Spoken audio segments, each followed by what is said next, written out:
আসসালামু আলাইকুম। আজকে আমাদের গ্রামে টুর্নামেন্ট খেলা চলবে এবং ৪ টি দলের ভিতরে আজকে আমাদের খেলাটিও রয়েছে আমাদের দলের। এজন্য আমরা খেলার উদ্দেশ্যে রওনা হলাম মাঠে। মাঠে যাওয়ার পরে দেখি কিছু সংখ্যক প্লেয়ার চলে আসছে মাঠে আমাদের আগেই। এরপরে এখানে আমাদের তরুণ ভাই সে সুন্দরভাবে মাঠটাকে পরিষ্কার করছে যদি একটু মাটি উঁচু যে স্থানে ছিল সেটা আরকি মেরামত করছে। এরপরে আমরা টস জিতেই আমরা ফিল্ডিং করার সিদ্ধান্ত নেই এবং তারা ব্যাটিংয়ে নেমে পড়ে। ১২ ওভারের খেলা। এরপর তারা ভালোই পিটিয়েছে। রান সংখ্যা তারা টার্গেট দিয়েছে ১২ ওভারে রান টার্গেট দিয়েছে ১১৩। এরপরে আমরা ব্যাটিংয়ে নেমে পড়ি। ব্যাটিংয়ে নামার পরে আমাদের একের পর এক উইকেট পড়তে থাকে।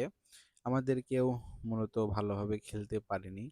আজকে এইজন্য আমাদের ব্যাটিং ব্যর্থতার কারণেই আমরা মূলত আজকের ম্যাচটা আমরা হেরে গিয়েছি। ইনশাআল্লাহ সামনে আরো ২ টি ম্যাচ রয়েছে। আমরা ২ টি ম্যাচ সুন্দরভাবে খেলবো এবং জয়ী হব ইনশাআল্লাহ। এরপরে আমি দেখি মাঠের পাশে একটি আম গাছে আম ধরে আছে। এজন্য একটি আম ছিঁড়ে নিলাম। ছিঁড়ে নেওয়ার পরে আমি এই বছরের ১ম আমটি খেয়ে নিলাম। আলহামদুলিল্লাহ আমটি অনেক স্বাদ, ছোট হলেও অনেক স্বাদ। এরপরে আগামীকাল কাদের খেলা হবে এজন্য এটা টস হচ্ছে এখানে।